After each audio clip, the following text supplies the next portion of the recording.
Bonjour, je vais vous présenter aujourd'hui la méthode pour décrire un graphique. Nous allons commencer par présenter ce graphique. Les éléments à donner en premier lieu sont d'une part le type de graphique, ici nous avons un ensemble de courbes, et d'autre part le titre du document, la croissance démographique de Lagos. En second lieu, il va falloir trouver la source des informations.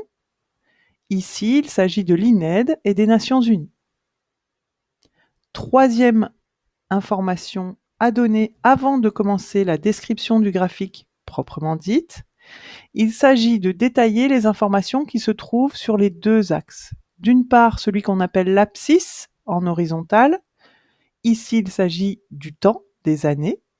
D'autre part, l'axe des ordonnées, qui représente ici la population des villes mondiales exprimée en millions.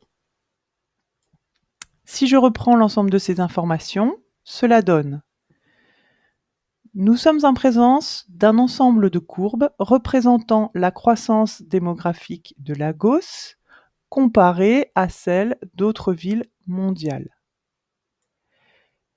Ces informations nous sont délivrées par l'INED et les Nations Unies.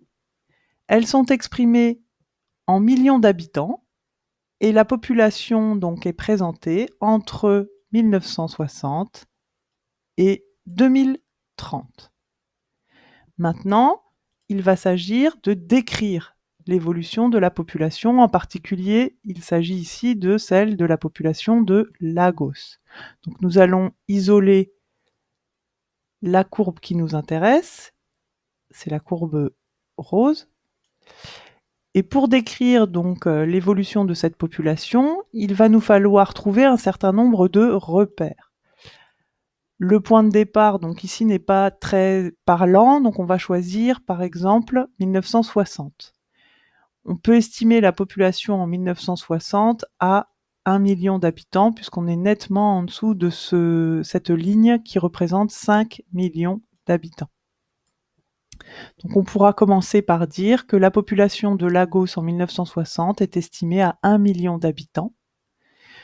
Deuxième repère assez pratique ici, puisqu'on croise la ligne des 5 millions d'habitants en 1990.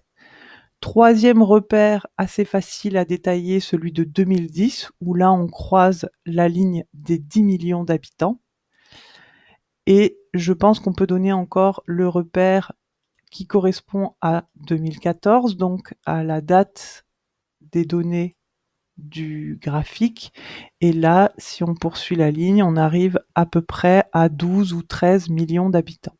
Donc la description de ce graphique, de cette courbe de la population de Lagos donnerait: nous voyons que la population de Lagos augmente entre 1960 et 2014, puisque la population passe d'1 million d'habitants en 1960 pour atteindre 5 millions d'habitants en 1990, puis 10 millions d'habitants en 2010, et enfin, de nos jours, autour de 12 millions d'habitants.